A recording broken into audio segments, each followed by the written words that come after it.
আমাদের মাদ্রাসার সবচেয়ে ছোট ছাত্র আবুল কালাম, সে আমাদের কাছে খেলার জন্য উপস্থিত হয়েছে।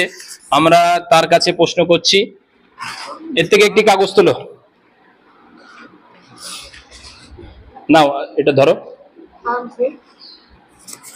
আচ্ছা, আবুল কালামের কাছে প্রশ্ন পড়েছে যে আমাদের প্রিয় নবী মুহাম্মদ সাল্লাল্লাহু আলাইহি ওয়াসাল্লামের নাম কি ছিল? বলো বলো, আমাদের প্রিয় নবী সাল্লাল্লাহু আলাইহি সাল্লামের নাম কি ছিল? হযরত, জোরে বলো, বলো হযরত। আচ্ছা, তুমি কি প্রথম কলেমা জানো? আচ্ছা শোনাও দিনি দেখি।